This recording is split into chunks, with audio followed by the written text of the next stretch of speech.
Okay, take 2 of the video for Varanax. Just an overview of my tank build.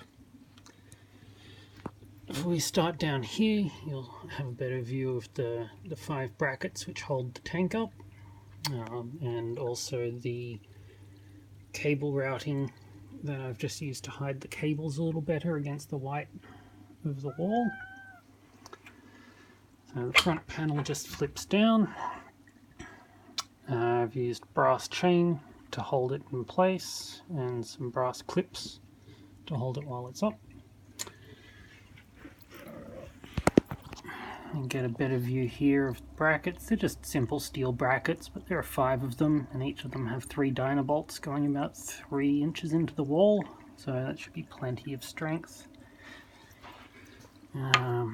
This panel here, I'm quite pleased with. I cut a power symbol into it and then used fountain pen ink.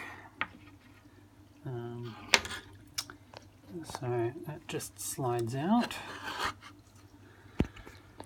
And behind there is the power board, where the power runs for everything. There's magnets inset into the wood, and they just hold it in place and click in there. Just got some standard foam matting underneath the tank here.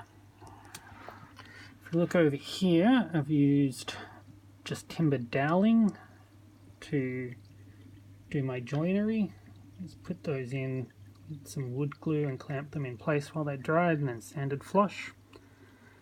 I really love the way that the linseed oil brings out the grain in the timber.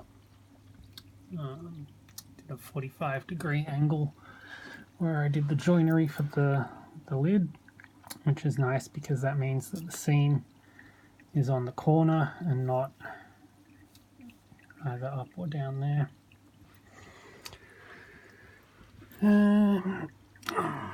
I'll just open the lid, which is comically slow because the actuators are built for opening farm gates and that sort of thing, so they're massively overpowered for the application I'm using them here for.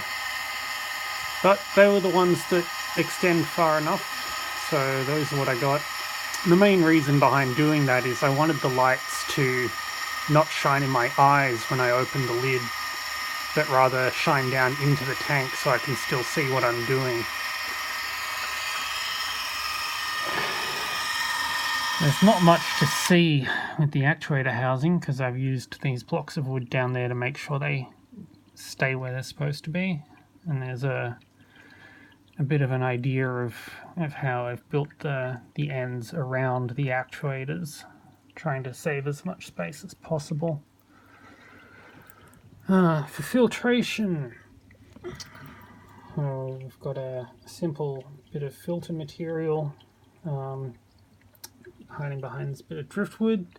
You can't see it, but down in the substrate underneath that is a small pump, and then there's hose running under the substrate all the way to the other end of the tank, where it comes up behind the driftwood here and then out at the top.